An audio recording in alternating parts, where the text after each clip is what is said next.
Hello, everybody, and welcome back to the Wattpad Book Club. I'm your host, Fancy. Today, I got my favorite Pookie. I got my favorite over here. I got Joline.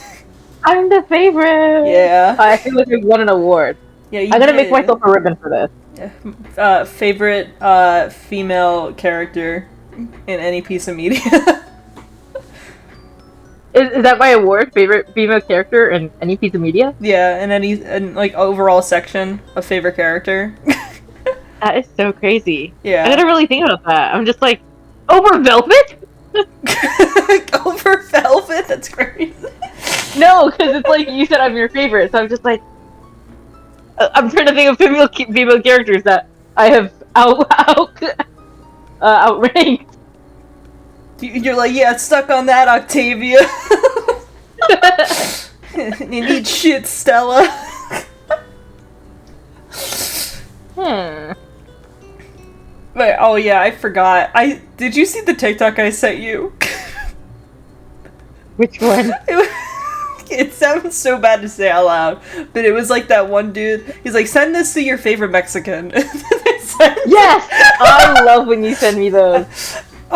I genuinely get them on my For You page. I'm like, I hope Pookie sends this to me. You know what's funny? I was scrolling through TikTok right next to Cameron, and I scrolled right to that TikTok, and it said, send this to your favorite Mexican, and I immediately paused the video, and I sent it right to you before I even watched the rest of it. And Cameron's like, did you just send that to Jolie? I was like, yeah. I'm like, yeah, I have to. She's my favorite Mexican. Yeah, let's go! You did it! See, another award. Favorite Mexican. Bro, I have hella awards now. Yeah. I'm gonna throw all the plaques and old stuff in the trash. I just need these two ribbons. Favorite Mexican, favorite female character. Yeah. You beat out Elf for favorite Mexican, unless he counts as something else. I was just thinking overall.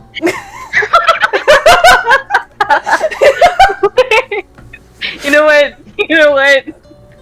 what? No one said Elf that. Someone please send Elf that. Or I'm gonna have to. Yeah, you're gonna clip this when this video comes out. Beat out Elf. Yeah.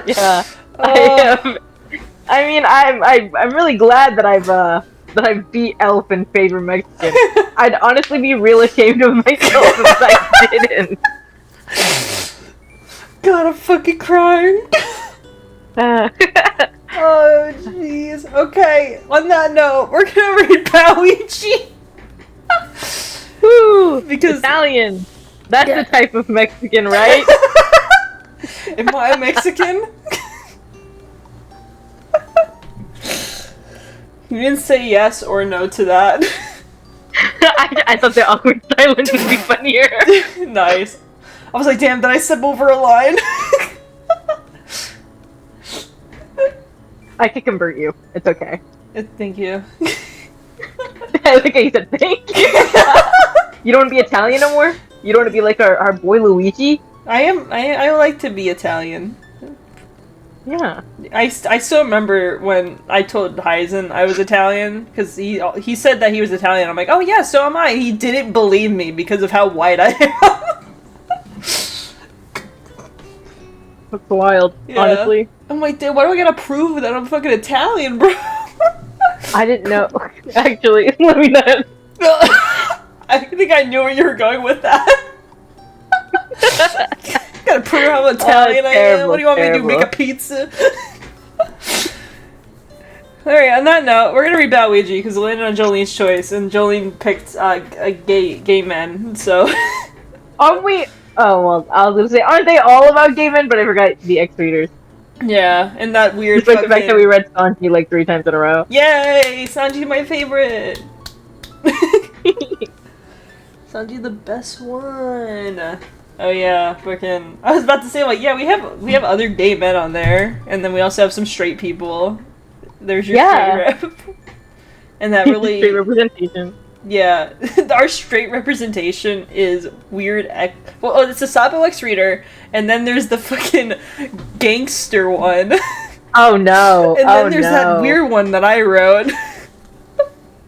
I Why do I want it to land on that one so bad? I haven't touched it because I like really want to read it with you. I bet you do. I just want to see what little you wrote. The day you're like in middle school. The day that it lands is the day that I commit. I should get sent to a You put it on the wheel! I know, but I'm so scared that when it will land on it. It's like a looming threat over us. It's like the fucking moon from Majora's Mask. Like, each day it, like, resets if it's gonna, like, land on it.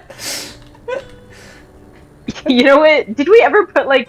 I know we talked about it, but did we ever put, like, the old Minecraft YouTube fanfics on the wheel at any point? I did. I know we did? Are we putting Dream X Reader on the fucking wheel? No! I don't want to put Sky Does Minecraft on the wheel. Oh no! Didn't we put a Skylock fic on the wheel? I thought. Or did we only talk about it? I think we talked about it, and then we're like, oh, there's not really anything. At least I think there. We'll do research after this. Oh god, I'm scared now. Me too. Alright, I think these chapters are long, so whoever starts, we'll section it off. We'll popcorn read it, like, up to halfway mark. Yeah. Or else, my mouth is gonna be just, like, dry. I'm gonna be doing no more talking after reading. Do you have a coin, Rete? I do. Do you want to be heads or tails? Heads. Alright. Oh god. Where'd it go? Alright, found it. Hold up. It's tails. What did you say again? Wow. I said tails. Okay. I honestly could not remember what you said. I think I got distracted because I flipped the coin. It fell off the desk on the floor. Yeah, no worries, Suki. I got you. Yeah. You start lying to me. I'm like, do you want to be heads or tails? You're like, I pick both sides. I would like to read. Alright, Julie, go ahead, man. Okay. Contains alcohol. What do you remember from last time? Do you remember who did what? Okay, I remember the past queen, like, of the turtles, Koopa things, being really shitty. They're currently walking through Bowser's, like, castle, I think, in the Drylands. That's not the name of the fucking area. But they're, like, tapestries and shit, and, like, I think he's having a panic attack. I think that's the last thing we really saw of him, I think, if memory serves. Okay, gotcha. Yeah. I remember tidbits. Hopefully the story will help me put the pieces together like Edwin. Put the story back together. The silence after I started saying the mimic shit was deafening. Like, I didn't process, and then it did. One thing before I get sidetracked. Yeah. You heard the new Snap song? No. It's like for the Mimic game, but it's actually good. Oh god, was it made by like Living Tombstone? I'll send it to you later. Okay. Can't wait. Is it better than the Mimic song by Jay Tuna or whatever the fuck his name is? I don't. You know what? I'll be the judge of it.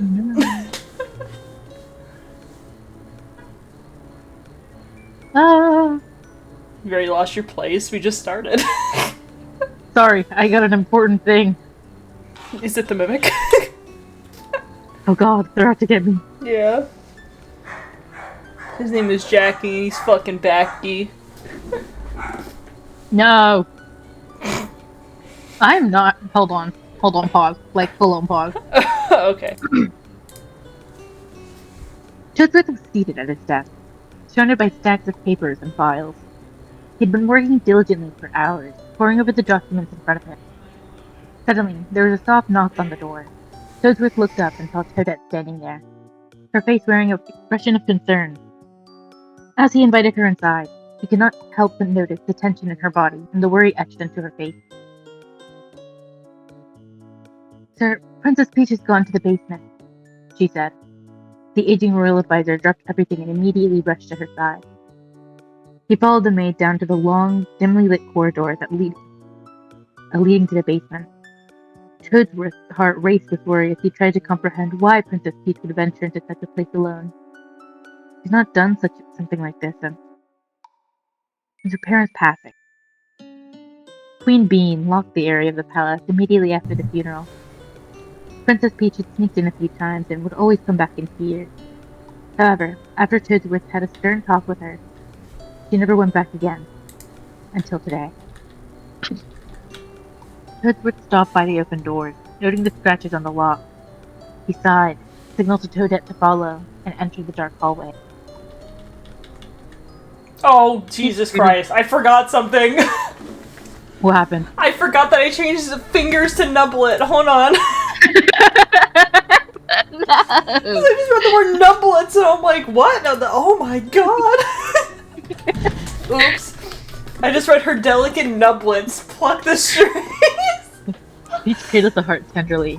Her delicate nublets, plucking the strings with precision, leaving a hauntingly melancholic melody.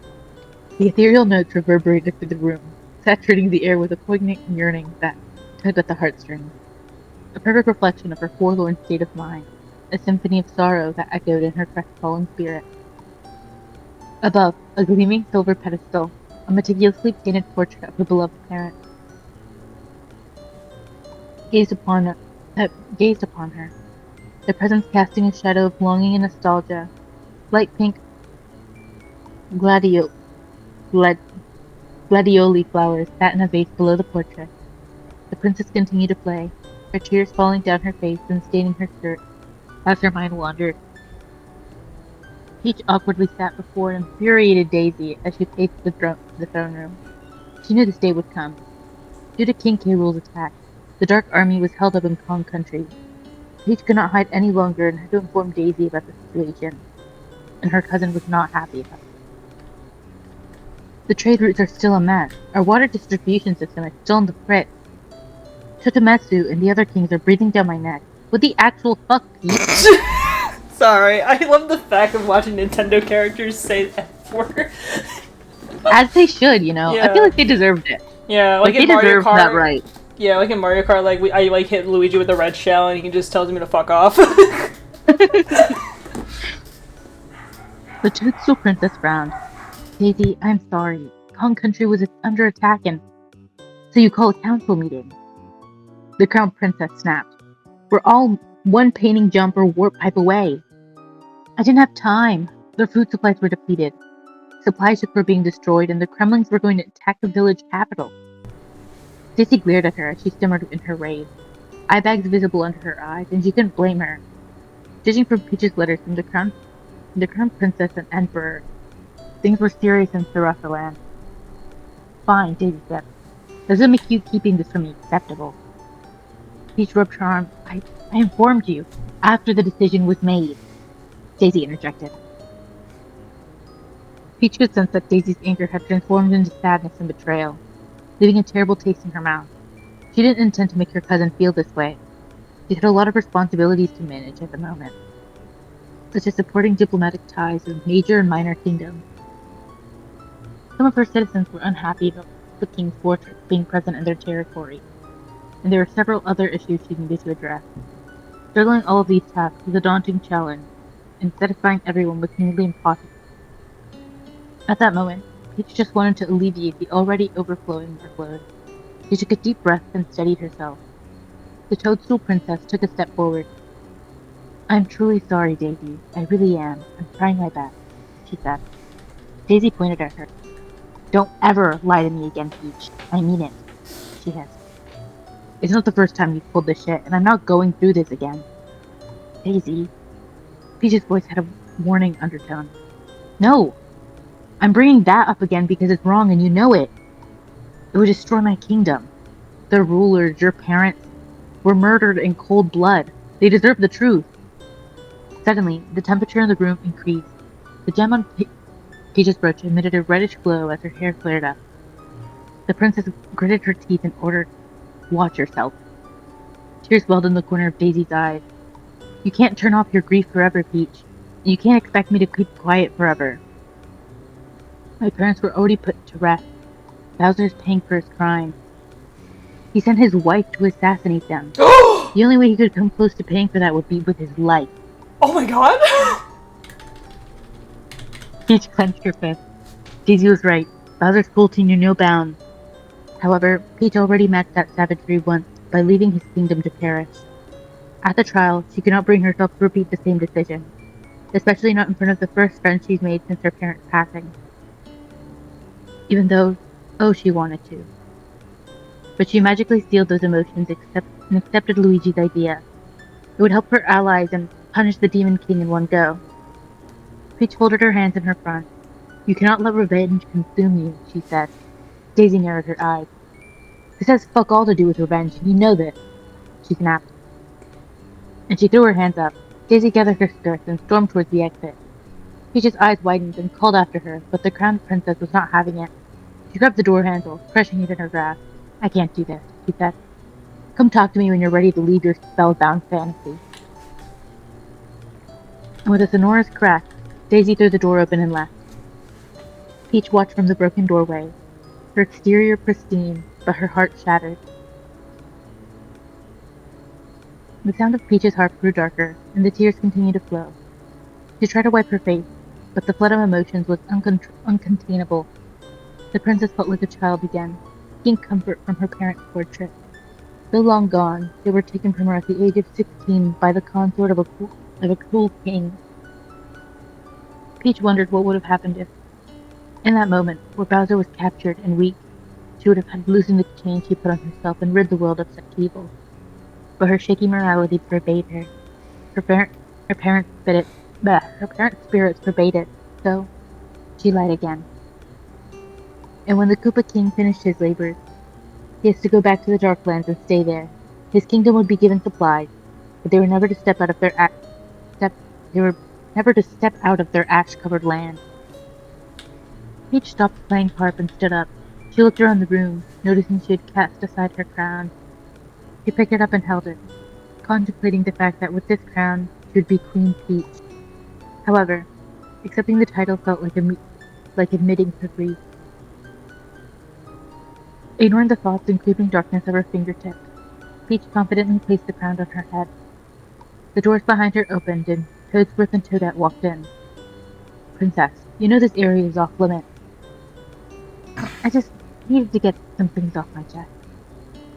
Peach replied dryly. Toadette stepped forward. Very well, your majesty. Now that's done, let's get you back to bed, she said. Princess Peach followed her maid out of the room as asked. Toadsworth glanced at the royal portrait before nervously turning his attention to the damaged painting. With the help of his cane, he lifted the cover from a few spare pieces of canvas and saw a landscape of lava and stone. Toadsworth then lowered the tarp and walked away. He closed the doors and locked them tightly. Luigi remained silent and listened intently as Bowser spoke. His words were grave, and it seemed like the only proper response. When Bowser was 15 years old, parents were killed in a battle while suppressing a rebellion. The insurgents were opposed to the attempts at reform and wanted a kingdom to remain in a state of war and pillage forever. Because Bowser was too young to take over the throne, Kamek, who was an appointed regent and also secondary consort of the deceased king and queen. Also, rereading this, I just realized that Kamek is a secondary consort of the deceased king and queen. Oh, you forgot about that before rereading this? No. I just didn't realize. I completely forgot. I don't think I processed that. Yeah, he's just an old bastard that follows Bowser around. It's fine. No. It's just that's like Bowser's dad, and then I realized that technically is Bowser's dad. Oh, not biologically, but it's his dad. They had there's a polycule there. Yeah. I don't know why I didn't catch that. You really hit the fucking eureka right there. I was like, yo! I'm like, yo, this dude got two dads? Yeah. Bitch, I want two dads. Bro, you got one. Oh shit! I'm sorry!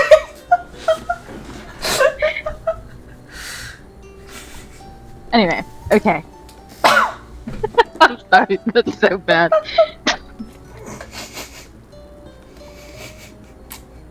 pandemic somewhat stabilized the kingdom, and after 3 years, it passed the leadership to Bowser. The new king continued the rebuilding process and worked towards setting up peace between him and the rulers of the Mushroom Kingdom, who were initially skeptical and distrustful. However, Bowser's marriage to Zeno proved to be a turning point as her Fuck that hoe! Exactly! I hate her. I hate her. What's that meme where it's like, I hate that bitch. I hate that bitch. And then it's like the voice gets more like staticky or something. Fucking, you know what I'm just realizing? They only trusted him because he married this woman and she fucking killed them at the very... That's crazy! It's so fucked. What the fuck?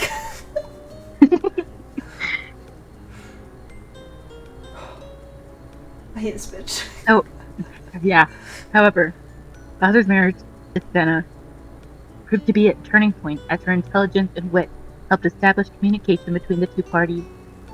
As Bowser had hoped, the kingdom began to heal, and for 6 years they enjoyed a level of peace they'd never experienced before. And then, communication just stopped. Bowser sent letters and messengers, but he received no response. Before he could investigate, he discovered that Senna was expecting his child. Furthermore, the Kremlings entered his territory, so the king had to focus on the impending attack and expectancy of his child. The situation kept deteriorating as Senna started attacking him with the castle staff. Since she was pregnant, they couldn't take any action against her. Senna was aware of this fact and took advantage of it. For several months, the castle lived in fear of both fronts and did everything possible to avoid her attacks. One day, when Bowser was out on the battlefield, he received word from Edith that Senna had given birth. He dealt with a near-fatal blow to King K's rule and retreated. Angered and tired of her abuse, Bowser confronted her for her crimes, and Senna did not even feign ignorance and insulted him in front of his court, even going as far as to utter a threat to the yet-to-hatch Koopa Link. The king ripped and burned their wedding tapestry. Additionally, due to the stress and fear for Junior's safety, Bowser went fury and exiled her to the most dangerous corner of the kingdom. Bowser stopped, his eyes slightly puffy from crying. I hope she's dead. Luigi looked at him. Sorry. Oh my god. Jesus. Sorry, I didn't know we were not going that far. Luigi looked at him with a tear-stained face. Very softly, the king spoke again. I've been hearing her voice again. I think it's because Rule mentioned her, and I started remembering that horrible stuff. Luigi looked down at his hand, his heart weighing heavy on his chest. The fact that Bowser was abused by someone he loved in such a way was inconceivable. He could fathom how someone as powerful as him could have endured such pain. Luigi's mind raced with questions, but he knew better than to pry into Bowser's painful past any further. Instead, he mustered the courage to offer his support. I'm so sorry, Bowser, Luigi whispered, his voice filled with genuine empathy. No one should ever have to go through something like that. He reached out to him, but stopped himself. Would Bowser be comfortable with physical touch right now? That was the only thing Luigi could offer at this moment. He'd never known someone who was a victim of such violence. The man blinked back tears. Can I hold you? He asked. Almost as soon as he uttered the question, Bowser shifted and placed his head on his torso. Oh. The king instantly deflated on him, and with a shaky sigh, the ceramic bottle still held in his grasp. Luigi welcomed the weight and cradled his head. Bowser, he murmured, if there's anything I could do to help, please never be afraid to ask. Luigi, for the longest time, I've presented myself as a monster. The world already saw me that way, and I was too broken and tired to change their minds. It means a lot to me that you look at me and don't see a monster. Oh my god. He stopped for a moment and looked at him. Bowser then leaned back and closed his eyes. That's the best help I could have received from you, he said. Luigi smiled and reached out to smooth Bowser's hair. He ran his hands through his ruby red locks, feeling the softness of his hair. It's grown quite long and looks like a mullet now. Despite this, Bowser welcomed the touches. I'm not a low purr. I'm gonna kill myself. This is so cute. Should I keep reading? Because I feel like I'm like taking your part, slowly. but I feel like I can't reach a good stopping point. Here, I can take over. Gotcha. After the low purr, like a little kitten. A big ass kitten. They sat like that for what felt like hours. The silence between them filled with a sense of unexpected intimacy. Ooh, sorry.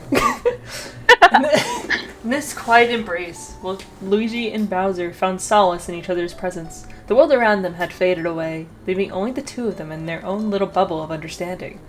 After some time, Bowser shifted around and offered the takuri to him. Luigi quirked an eyebrow.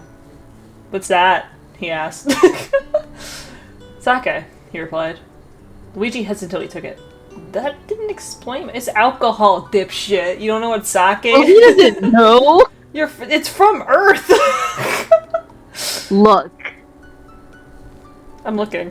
I'm trying to defend him. I don't know. To defend the dumbass Italian, go! Bowser snored and chuckled as he moved. Luigi lifted the large ceramic bottle to his lips and took a sip. The drink was sweet, yet he could easily taste the alcohol. As the warm liquid trickled down Luigi's throat, a pleasant warmth spread across his body. Dude, I love that when you have like a cold glass of water and it spreads across your chest. It might be because I was dehydrated, but... No. It's because it's cold. Yeah, and it goes like, phew, and I'm like, oh shit, I drank water today. Bowser sat back. "It's fermented with wild rice in the crevices of volcanoes," he said.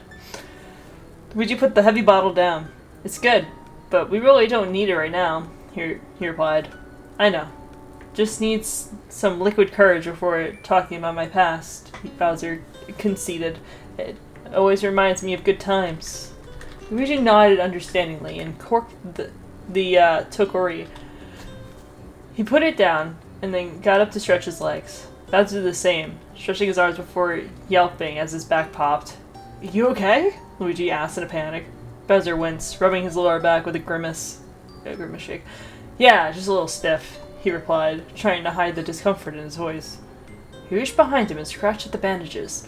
Luigi slightly, what's that? Chastised him for it.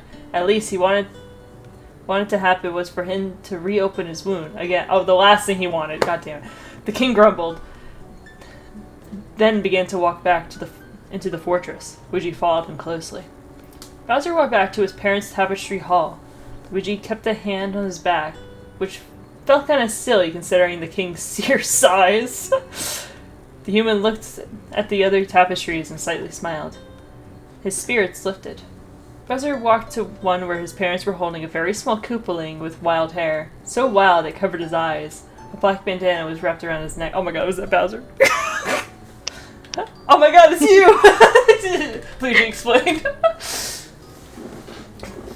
The king slightly blushed at his reaction as Luigi pointed out and commented on how cute his younger self was. Cute was not a way he used to be described. Luigi lifted his phone to the tapestry. "You were so tiny," he said. "Yeah, but my mom would just describe more of a little devil, considering how I would say anywhere else but the nest." Bowser laughed. The apple doesn't fall far from the tree." Oh yeah, with Bowser Jr., I get the joke. Luigi walked onto a few more tapestries with a smug look on his face.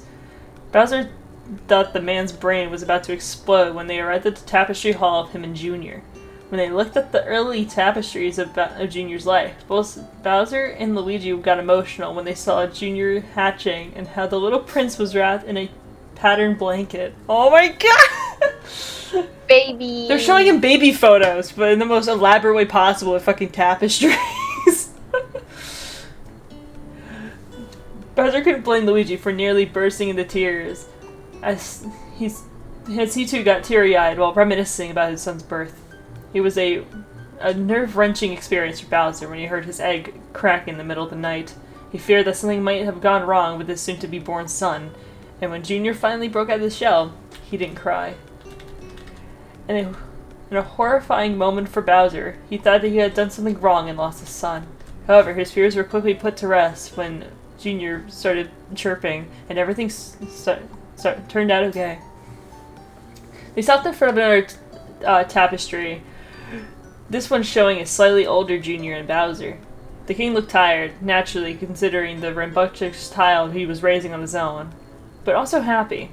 Unlike some of the other tapestries where he had either had a neutral expression or was absent entirely, Bowser was smiling. The image captured a moment of pure joy where Junior was perched on Bowser's shoulder, mimicking his father's furious expression. Ah! Hey Bowser! Luigi's voice brought him back to reality. He stood at the end of the hall, waving his hand. The Koopa King walked to him. As Bowser approached him, he noticed the door Luigi was standing in front of. The king coughed and laughed lightly as he opened it. Oh my god, it's the piano from the fucking movie! He's gonna start playing Peaches. No! Sorry. Get fucking Jack Black in here. The grand piano stood in the darkened room. The Draconic Koopa lit the nearby torch and stomped inside. As Luigi's eyes adjusted to the dim light, he marveled at the sight before him. The grand piano stood majestically in the center of the room. Its polished Ebony? Ebony is... That is a lot of syllables for something so little. Ebony. Surface reflected a hint of moonlight that seeped through the small crack in the curtains. Bowser nonchalantly sat on the bench. Nonchalant! Sorry. Oh, nonchalant. Fuck, sorry. What the fuck did I say? No, you said nonchalant. Okay. But I was thinking about those nonchalant memes. Oh. The brain rot's getting to both of us. Mine's the mimic. Yours is... Bowser nonchalantly sat on the bench, moving to one side and tapping the empty spot beside him. Luigi took a few steps, then suddenly sharp fangs sprouted from the... Oh my god, it's that fucking piano! Oh my god, it's a mimic! Mine is fucking mimic! It's that fucking piano that's in Mario 64 and the fucking Boo mansion that they have. That little bitch. The human screamed, fell backwards, and scrambled back. The Koopa King gasped and closed the lid, struggling to hold it back. The mad piano grumbled and justled, trying to shake him off. Bowser looked at Luigi. I'm so sorry. I totally forgot the anti-theft spell. He said, it's alive. The piano's alive. Luigi whimpered. Bowser leaned more weight against the piano. Don't worry. I'll realize you're with me. Just give it a second. He replied.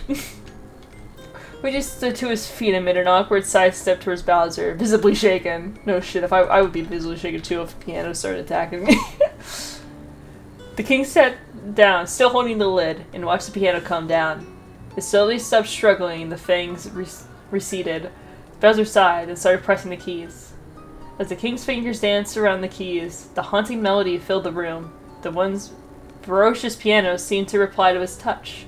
Its notes harmonizing with each stroke. Luigi's fears began to dissipate as he listened, captivated by the unexpected beauty emanating from the instrument. You try, Bowser said. Luigi jumped. Oh! No, I can't. I don't know how to play a piano, he replied. Bowser raised an eyebrow as he played a few notes that suspiciously sounded September. Didn't you say you played in high school? Oh my god. He remembers! He's a good listener. Husband material. I played the double cello, bellow. Different instrument. Pause. What? Look at the comment. Look at the comments? Look at the comment. Okay. I just want you to look at the comment. I'm looking at the comment. Hold on. Guys, I translated bellow in Italian is handsome. I need to see the replies of this fucking... We're gonna explode. Bro, yeah, oh my fucking god. There's so many emojis. There's fucking eagles. I don't know why it's so patriotic. Yeah, patriotic, even though it's Italian. It's not even Italian flag, it's American. Yeah. Bowser slightly blushed at the nickname. He had no idea what it meant, but he liked it. He turned his attention to the piano as our teacher teaches the basics. They proceeded through scales and simple melodies. Bowser's passion for music began to shine through. He found himself genuinely enjoying the process of teaching and seeing Luigi's process. The human sure was a fast learner. In a matter of a few hours, they had composed a simple yet eerie melody. It sounded spooky, yet very catchy. Luigi played on low notes. "It sounds like something that would play in a haunted mansion," he said. I was like the do do do do do do do do, because that's what plays in the Luigi mansion. Yeah. Bowser chuckled as he played the more complex part. I was just about to say that. The two giggled like schoolchildren as they played on. Their laughter filled the room. The joyous sound echoed against the wall, breaking any tension that might have lingered in the air. Luigi looked at the king beside him. "Are you feeling okay?" he asked. Bowser sighed and closed his eyes as he continued playing. "Yeah, I just thought I'd be scared shitless." Talking about Sinnoh, who the fuck that bitch. "But honestly, I feel so relieved to have told someone," he answered. Kamek and Edaton were there, so they know everything. But you're not even from the same universe, so getting a perspective and comfort helped. "I'm glad I could be there for you," Luigi replied softly, placing a reassuring hand on Bowser's arm. Sometimes it's easier to confide in someone who isn't directly involved. Like, yeah, it's like hearing something from a stranger. Sometimes it hits different. Mm-hmm. The Koopa King nodded, then stopped. He opened his eyes and looked out the window. They should probably get going. The two had been there for hours, and it would be best not to cut it too close. With that said, they exited the piano room and headed towards the exit. As they walked out of the floating fortress, Bowser's resolve turned to steel. He had a new mission ahead of him. He vowed to rebuild the bridges he had burned in the past and uncover the truth behind why the Mushroom Kingdom had turned away the Darklands. He did this not only for the benefit of his own people and himself, but also for Luigi. Perhaps with a healed heart, Bowser could finally have the strength and courage to pursue him romantically! What? I'm gonna... Dude. When did they get together? You read ahead. Yep. Please tell me it's soon. I can't wait any longer. Pookie. It's gonna be a minute. Ah, slow burn. That's Look. The burn is slow, but it's satisfying. It's not like one of these fucking It's like low heats that you have sitting. It's in your like when house. you cook meat low and slow. You get a nice tender fucking. Oh. I don't know. Kill myself. Alright, go ahead. Dude, we haven't even gone through the crazy part yet. Oh my god, what's the crazy part? I just learned Oh, lore! we'll get there. Oh, We'll get there. Yeah, the way that you're having to calm me down is that one fucking audio from TikTok. He's like, alright, before we get any further, I'm gonna have to lay down a few rules. Alright, fucking what, chapter 27, Victory Mark Ceremony? Sounds interesting. It's cute. It's a cute one. Okay, that's good.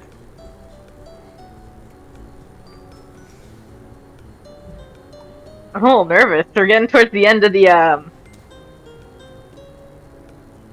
of the what? Oh wait, we're keeping going? Yeah, we're only at 38 minutes. Oh fuck yeah! Hell yeah! I think last time we only got one chapter. Yeah, well, that was a long ass chapter. Luigi lay on his hammock, feverishly writing in his journal. He was organizing all the shocking information he was.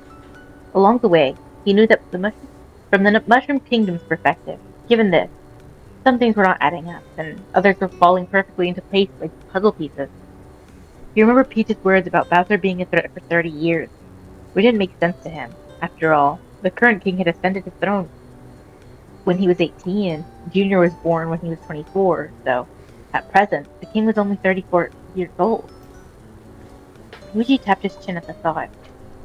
It was clear since day one that even the most basic information about Bowser or the Darklands was purely based on speculation and fear.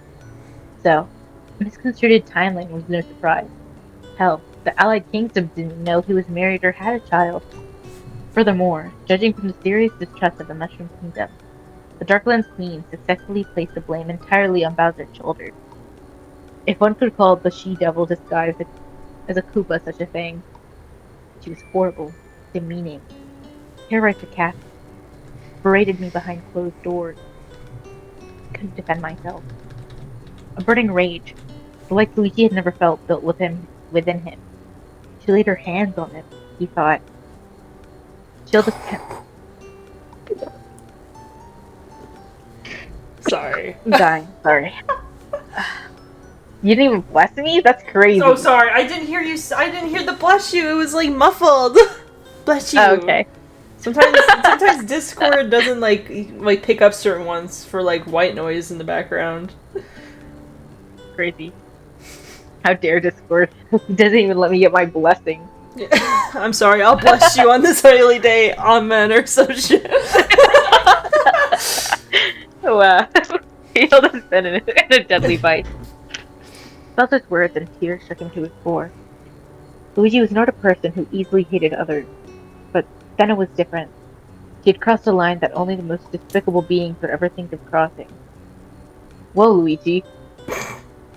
Mario gently shook his shoulder. Luigi relaxed in his grip. He didn't want to break the pen and ruin his jumpsuit, and looked up. His brother chuckled nervously. You're gonna burn a hole in the wall, fratello. Yeah. I couldn't remember that one. Luigi ran a hand through his face. Sorry, I just was thinking about everything that happened again, he replied. Mario sighed in relief. Jesus, he scared me, but... Yeah, I'd get why you'd be mad. It's all really messed up and it put us behind schedule. The younger twin closed his journal as he stood up. He tried his best to calm down. He's not really interested in the other kingdoms right now, as selfish as that may be. Louis just wanted to help Bowser. He was sure that bitch had something to do with the He was sure that bitch had something to do with the collapse and peace negotiations. Peace. I said peace. Oh wait, can I post a theory to you? Okay. Okay, so what I'm thinking, like, cause like right after Bowser was birthed, he like Bowser banished Thino into the darkest corners of the Darklands and like was never seen again, and they haven't heard anything from her since then. I'm thinking is that she somehow escaped the Darklands and killed killed Peach's parents and put the blame on Bowser, saying that Bowser sent her to do that, and whatnot. That's why Bowser's blamed for everything. And she's like out there living her fucking best life on a fucking island and being a piece of shit. But I think she's still alive and out there, and I think she's gonna appear later on. That's my theory.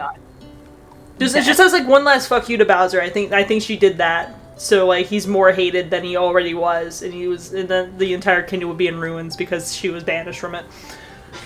But hey, that's just a theory, a book theory.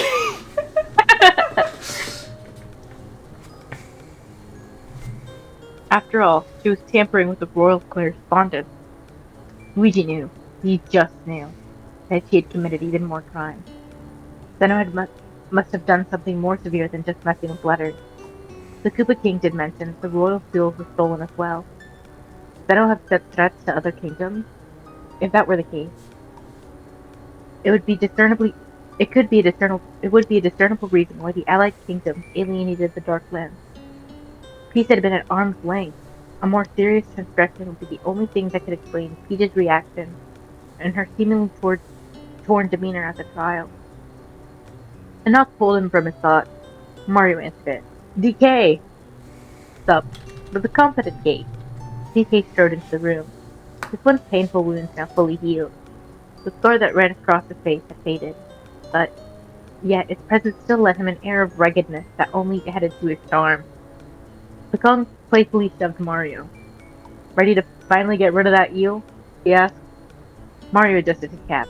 Hell yeah, he proclaimed. Luigi, come with us. We could really use your help. DK drummed his hands into the floor and encouraged Luigi to agree. He mulled over his response. It would be a good idea. Junior was back in Bowser's care, so he had nothing better to do. Plus, Luigi could get rid of some excess rage and get the Koopa army to the next movie. Kill two birds with one stone. Luigi agreed, much to DK and Mario's delight. Luigi put away his journal, quickly took his medication, and followed the two out the house. Oh wait, I forgot that he takes medication. I forgot about that factoid. Yeah. I forgot about the trans plotline. I forgot. You forgot? I forgot. I'm sorry. He's just so good at passing assists. Yeah. Hey, that's a You compliment. were so excited when you find out. It was cool. Uh, Now I'm like, yeah. now that that's back out, I'm like, shit, he's gonna run out. What's gonna happen when he runs out? I think they talked about that before. Yeah. That like they could make that version there. I don't know. I don't remember how it worked. Yeah, I don't remember either. They walked into town and stopped to get DK's car before heading to the beach. As they walked, the two filled him in on the plan. DK and Mario would force the eel to the surface, and once that's done, Luigi would strike it down with lightning. The pesky eel gone, trading could continue like usual, and they could finally make their way to Sarasaland. What the? Luigi bumped into Mario, who suddenly stopped in his tracks. Donkey Kong stopped in front of a shop. However, all the lights were off and the doors closed. The Kong scratched his head. Huh, that's weird. Funky never closes early, he said. When's the last time you saw him? Mario asked. Yesterday, DK replied. After saying that, he groaned loudly and started asking around for Funky's whereabouts. Mario crossed his arms. I wonder what's going on. Luigi shrugged. He was just as confused as he was. The green twin looked around and noticed all the new shops set up. As he approached the group of Kongs, he noticed a forge nestled up among them. The blacksmith, or what he assumed they were, was hard at work, mixing some molten material in a cauldron heated by a roaring fire. Even from the distance, Luigi could see the Kongs throwing power-ups into the mix. They seemed to be enjoying themselves, laughing and shouting as they did so. Luigi's curiosity was piqued, and he wondered what this was all about. He decided to approach the group and ask. When he got closer, he could feel the heat radiating from the forge. Kongs were so caught up in their excitement that they didn't notice him at first. Excuse me, Luigi said, tapping one of the Kongs on the shoulder. What's going on here? The Kong turned to him, a huge grin on his face. Oh hey, it's the Green Thunder himself, he exclaimed. The jeweler here is mixing the power-ups into the metals, and he's going to forge the victory marks for today's ceremony. Victory marks? Luigi's only heard about them recently. It's what Kongs call their piercings. After a successful battle, soldiers were given one. However, it's the first time he's heard or seen anything involved with power-ups. Ugh, Luigi hates how much of Kong Country's history and culture he missed, all because of all that damn fighting. Yo, wait! Bring Luigi over! Suddenly, he found himself being picked up. The jeweler dusted off his hands and stood very close to him. Luigi stood tensely as they tilted his head and mumbled under their breath. He chuffed and nodded his head before turning back to his forge. The ape holding Luigi put him down. The crowd watched excitedly as the jeweler grabbed another cauldron and placed it in an open space in the fire. He dumped various metals inside of it before extending his hands. You got any lightning bolts on you? He asked. Luigi frantically patted his pocket, then pulled one electrified power-up. Thanking him, the jeweler threw it into the cauldron. As the electrified power-up hit the molten metal, a blinding flash of light erupted from the cauldron, momentarily blinding everyone in the vicinity. The crowd gasped in awe as they saw a mesmerizing display of sparks and crackling energy, dancing within the fiery depths. The jeweler's eyes gleamed with anticipation as he carefully saw the reactions taking place inside the cauldron.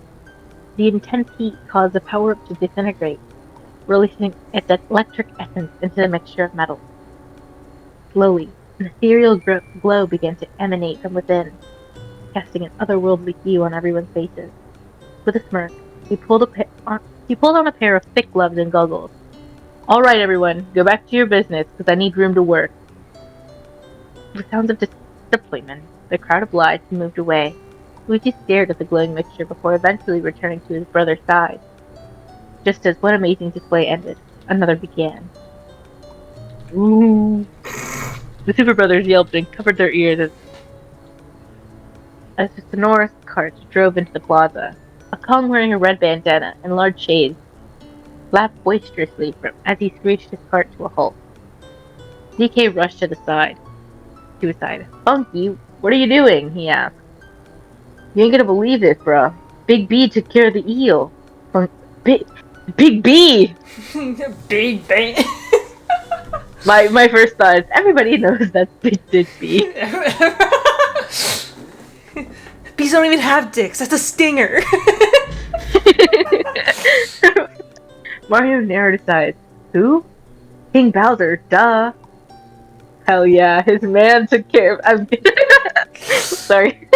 He had to talk about his trauma, and now he's taking out eels. Crazy. Hell yeah. He's reinvigorated. Luigi observed Funky closely as he looked at his sunglasses, revealing a glimmer of mischief and excitement in its mismatched eyes. As Funky approached, Luigi noticed that his ears were extensively pierced with a variety of jewelry. It was clear that Funky had been through some serious battles, and despite the chaos around them, DK shouted at Luigi and his twin brother to hurry and get on board. The twins quickly secured themselves on the vehicle, and as soon as they were ready, Funky took off with incredible speed, leaving behind a trail of dust and excitement. The journey to the docks had been nothing short of a nightmare for Luigi. The nauseating ride had made him feel like they were on the verge of vomiting. However, he persevered, determined to reach their destination without getting sick. As they finally arrived at the dock, they were met with a scene of chaos. The air was filled with deafening cheers and shouts from Koopas and Kongs alike. We're all eagerly anticipating the arrival of a massive ship. The atmosphere was electric, and everyone was caught up in the excitement of the moment. Cackling like a madman, Funky jumped out of his cart. He spun in a circle, then took off. Sighing, DK grabbed the forgotten key off the ignition and followed the hyped gorilla out. The Super Brothers did the same and carefully muscled their way through the crowd. DK reached the front, just as the ship began to dock. His eyes widened in shock. What in the actual fuck happened here? The eel, the source of the Kong country strife, floated in the water. A large makeshift spear went through its eye. Its once menacing presence was reduced to a motionless mass of scales and flesh. Mario and Luigi pushed their way to the side and gasped. Suddenly, a familiar dark prince jumped on the railing and roared. Junior, what are you doing? Luigi called out, his voice filled with concern. Junior only giggled devilishly in response. He seemed to get ready to jump, but Bowser snuck up behind him and grabbed him by his shell. Get away from there. You already fell overboard once, he sighed. Bowser held him by the shell, essentially putting the prince in air jail. The baby's in air jail!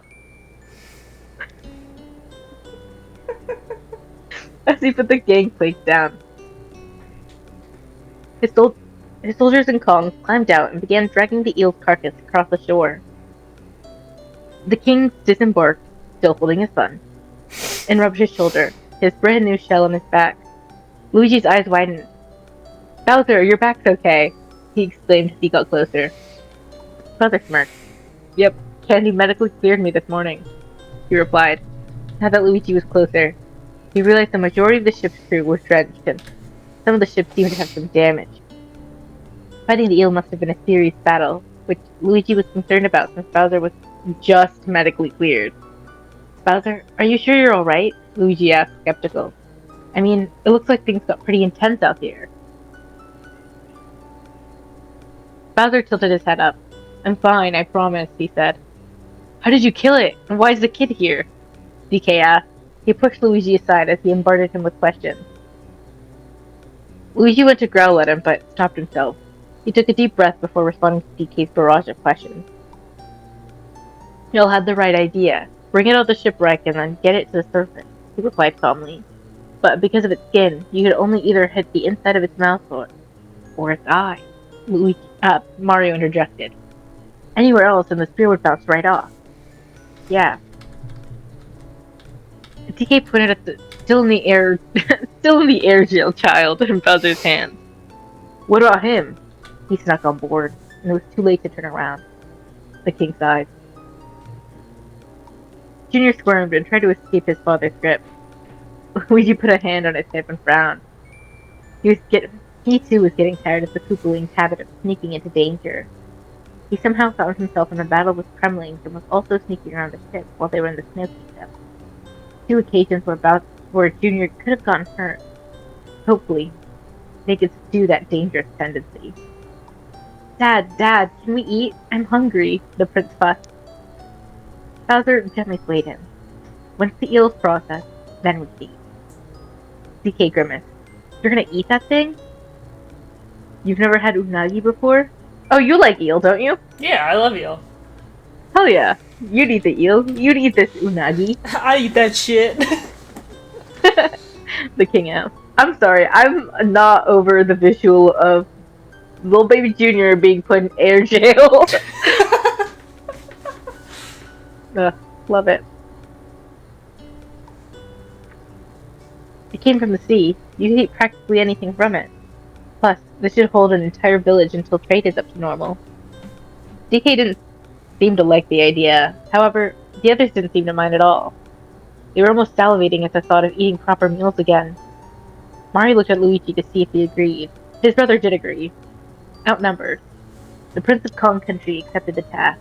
I guess we shouldn't let good meat go to waste. Plus, we do need a lot of food for tonight's ceremony, he said through gritted teeth. Poor guy had his thunder taken from him, so this was the only chance of redeeming himself. Alright, do you want me to take over this part? Sure. Alright. You can sit back and relax, Pookie. I got this shit. How the fuck do you pronounce that first word? When? When.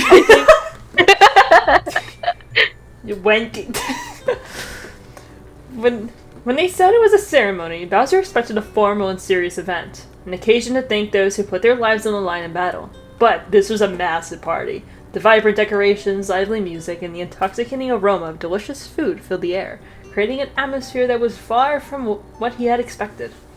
A raging bonfire was in the center plaza. Two Kongs, one in a white jacket and the other with large shades, were doing the burnouts around it.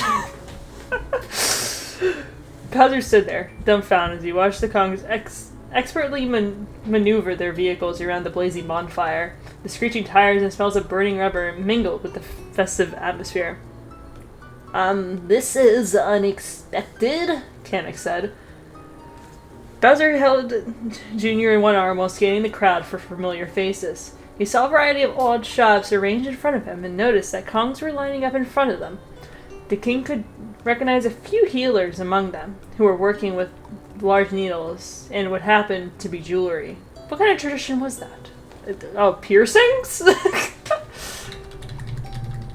For a second there, I saw like giant needle. I'm like, oh, they're giving out tattoos? Awesome. Oh, like stick and poke. Yeah. Ooh. The King Koopa caught sight of DK and Luigi, standing on what looked like a stage. Cranky Kong wheeled around on a motorbike, giving orders. Meanwhile, DK and Luigi caught sight of Bowser amidst the crowd. They waved him over to join them on the stage they were standing on. As Bowser approached him, Cranky Kong zipped over. Bowser Jr. Sorry, King Bowser! We've been looking for you, he explained. What's all this? Bowser explained. Kinky opened his arms wide. This is the victory ceremony! After a successful battle, every warrior who fought gets one. He explained. Don't be shy, we got food and drinks. Marks are being given out to standard citizens. Us royals get yours soon. Dad, I fought. Does that mean I got one? Bowser looked at Cranky for an answer. The Kong made a no sign across his throat with his hand and mouth that Junior was too young. That's great!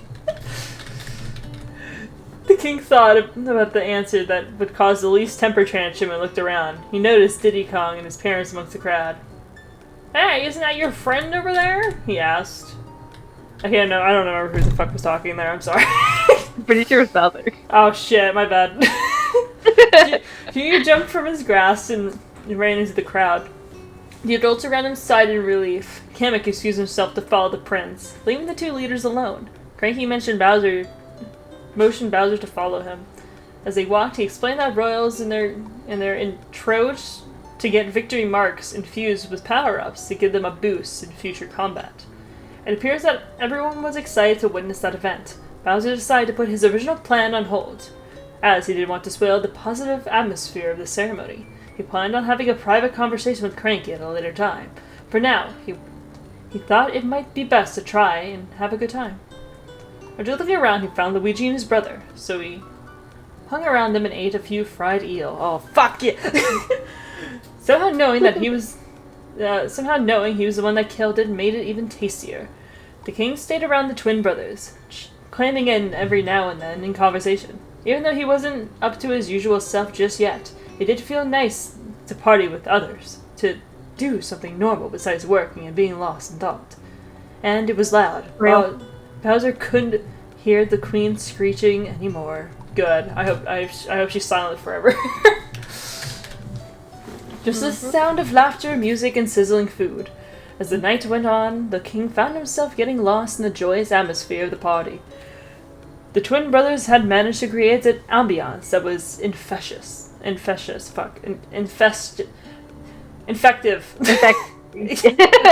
You got it. Infectious. Woo! Let's go. Running around and doing tricks. Junior was playing with the other kids, waving around sparklers. The king couldn't help but smile as he watched everyone get loose and enjoy themselves after such an ordeal.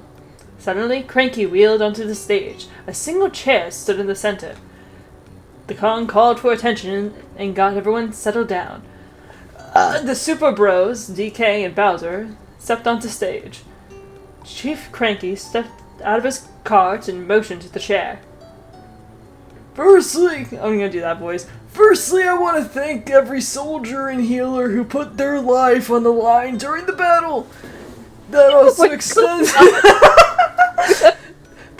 extends to the Koopa army, he said. We would have had fatal casualties if there weren't here in the tip of scales in our favor. The crowd erupted with applause. Thank God. Their cheers echoing throughout the Grand Hall. The Super Bros, DK, and Bowser exchanged proud glances. With the crowd subside, the chief continued his speech. Today, for the first time in our history, we are giving outside warriors the great honor of the victory mark. First on the chopping block are the heroes from out of this world. I'm sorry I've ruined Cranky's character by doing this voice. So old. He's like, the way he sounds borderline senile. Dude, he's got fucking 1 foot in the grave at this rate. The room buzzed with anticipation as Cranky gestured for the Super Bros. Mario rolled his shoulders and walked forward, his brother nervously following. The red brother chuckled as he sat in the chair. Another Kong came onto stage with a tool bag. They snapped on some gloves before grabbing a needle and a glowing piece of jewelry. Oh my god, they're getting piercings! Woo! It's like those emo edits. Yeah, sorry. As you were saying that, I started doing that stupid fucking voice. But yeah, I get what you're saying. This jewel's infused with fire flowers. You won't need to use that fire flower ever again. The power will come naturally to you. The Kong positioned himself next to Mario, placed the jewel on the hook at the very end of the needle. He lined to the point of Mario's earlobe and before pressing it thorough. The citizens burst into cheers, luckily drowning out Mario's yelp and chanting his name. The Kong smiled and stepped away. The human jumped out of the chair and whooped. He winced slightly at his new pierced ear, but seemed happy nonetheless. Cranky called Luigi to the chair. He looked at Bowser with a slight frightened expression, but he obliged. Luigi cautiously approached the chair, his eyes darting nervously between Cranky and the piercing artist. He took a deep breath and sat in the chair. He pulled out a familiar silver jewel that had seemed to be buzzing with electricity. I'm sure you're familiar with this. They said, fine, I don't know if I can talk anymore. Following the same pattern as Mario, the Kong lined the needle into the snug of his ear before piercing it through. Unlike Mario, Luigi let out a high-pitched scream. The crowd let out a mix of laughs and cheers. As the crowd's laughter and cheers filled the air, Luigi's face flushed with embarrassment. He had expected the pain to be so intense, and his reaction had caught everyone off guard. Trying to regain his composure, he took a deep breath and forced a smile, trying to play off as part of an act. Mario chuckled, clamping his hand on his shoulder. Our parents would kill us if they knew about this, he joked. Luigi burst into laughter at the comment, then followed his brother off stage. DK ran onto the center stage and, after what felt like an eternity of showboating and pec flexing, got into the chair and received his mark. Judging from the slight glow of fur, his newly acquired septum piercing was infused with a red mushroom, and finally, it came down to Bowser's turn. Are they gonna be able to pierce him? He's fucking covered in scales. They're gonna try. Yeah, Might need a hammer. They try to, and the fucking needle breaks. His victory mark and placement had been the most unique yet. The piercing was made of black metal, making his power-up unrecognizable. The king also didn't even flinch, just huffed a smoke puff when the needle pierced his eyebrow. Shit, let's go. Ooh. The crowd was in awe at that and seemed to cheer the loudest for him, especially Bowser, who even spit up a fireball in the air, causing like fucking house fire. Burned on the forest. Yeah. We'll die. Cranky. He had gotten a golden industrial piercing for his mark, and at the ceremony released everyone back to the festivities. The crowd dispersed and returned to their partying. Now the Super Bros were testing out their new power-up free abilities, sending sparks and fireballs into the air. DK joined Funky in performing cart stunts by the massive bonfire. Meanwhile, Bowser reunited with his father and son. What? I can't fucking read. Despite now receiving a victory mark, the prince appeared unperturbed, and instead fixed his gaze on his father's mark, admiring it as feverishly intense. Feverish intensity. Bowser made a mental note to revisit the matter of his mark once he was of age.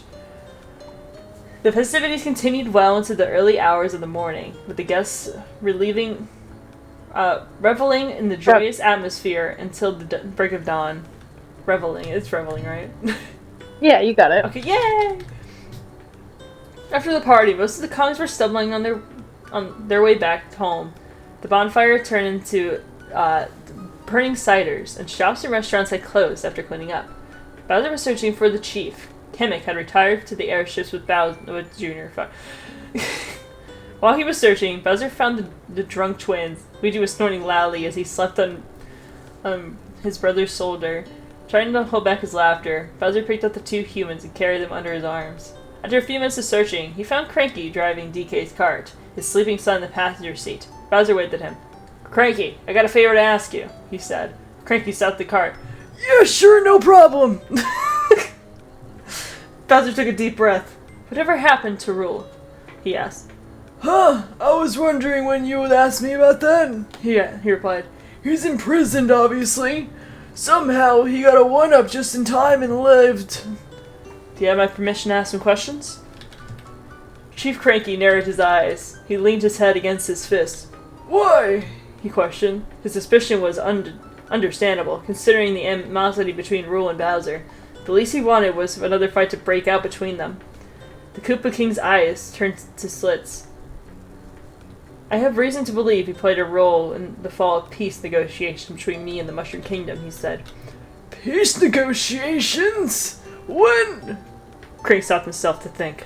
Of course, Peach would hide the peace negotiations. Probably not to make her even worse than she already was. Yeah, whatever. Bowser thought. The leader of the Kong Country scratched his head in frustration. Meet me in the morning. You can explain everything to me in full detail then, he said. And yes, you sure as hell can interrogate Rule. You're most likely to get answers from him because being a bone-chilling prison sure scared him. "Thank you, Chief," he said. Cranky waved a hand. "No problem. It'll help me out as well," he replied. "Anyway, I gotta get this dingus home." Bowser nodded his head. "Yeah, I'm gonna get these two dumbasses home as well." As the tense meeting drew to a close, Chief Cranky leaned over and extended his hand towards Bowser. There was a moment of hesitation from the latter, but he carefully accepted the handshake. two leaders maintain eye contact throughout the gesture as if they're trying to convey a message without words. After a brief but firm shake, they let go of each other's hands and stood back, slightly acknowledging the end of their meeting and promising to rejoin under a new cause. Look at that, I learned how to read, guys, and I gave Cranky the worst voice. I hope you loved it. I honestly almost want to continue that voice. Boy, Cranky just sounded like he's dying. Yeah. After this, I gotta send you a clip, because I did that same voice in Bug Fable not too long ago. But yeah, I enjoyed this. I really hope my theory's right. I know that bitch ass did something to Peach's parents. And I know she did because she said that she did, but it wasn't Bowser, and I know it. I know it. Anyway, Jolene, you ready? Oh, I'm very ready. Yeah. I'm scared. I'm Don't be scared. scared, be happy. I'm kind of scared though. Okay, there we go. It's fixed now. I'm not gonna edge myself any longer. What do I get? No! Wait. Don't say wait!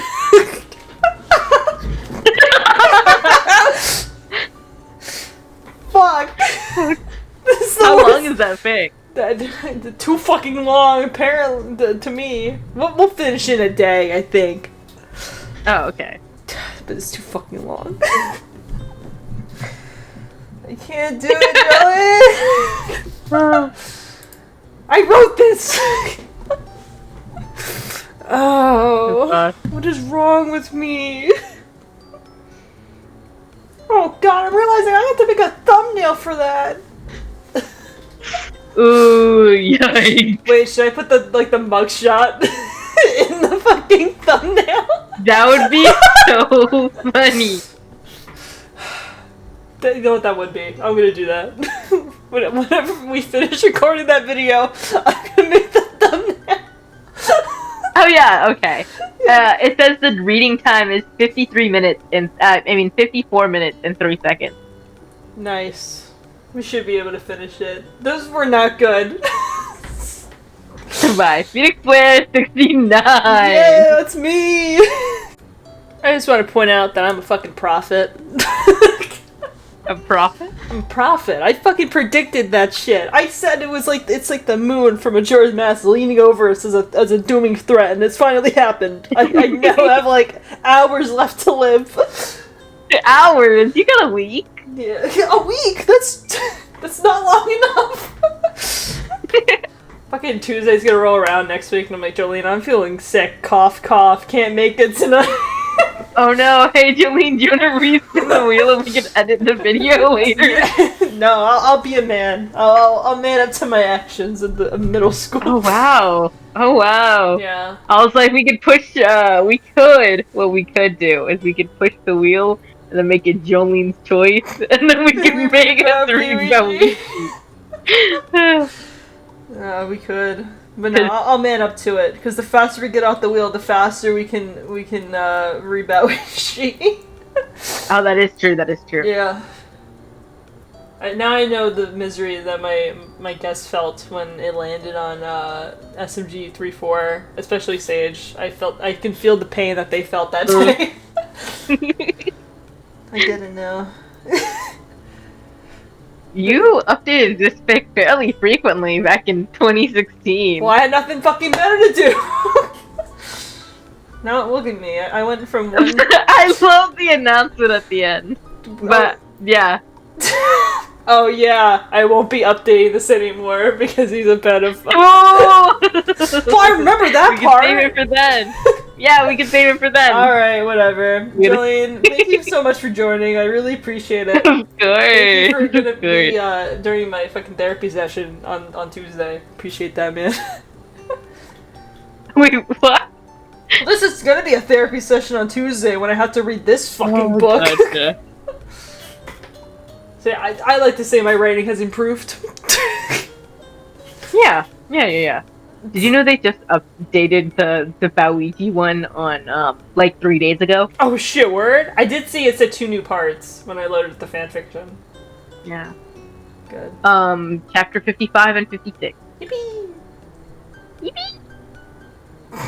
I was about to make a joke, and it would have been really, like... 69. Not even that. It's like... What? What was... It was a joke about the Jim Bob book that was like, I'm proud to say I'm no longer in his demographic of, like people that he'd be interested in. That's crazy! Unlike ages ago. That's so wild. I'm sorry. Whatever. We've joked about that so many times. Yeah. It's like, damn, Phoenix, you had a chance. Look, we all had chances once with some of these people. Oh my god, that's crazy. Terrible. I'm gonna add that to my presentation of, like, YouTubers ruining my childhood because I can't look back on any video without being reminded of how horrible of a person they were. That sucks. Anyway, thank you guys for watching. I really appreciate it. In the description is a bunch of links and stuff, so check it out. On screen is the playlist of all the other Wattpad book club readings I've done in the past, including Joline. There's more Bowluigi, so I'm a little surprised that you made it to this one but didn't watch the other ones, so... That'd be kind of crazy. Why would you do that? Yeah, crazy. To read chapter 26 and 27 before reading all the other ones. But yeah, there's other books on there.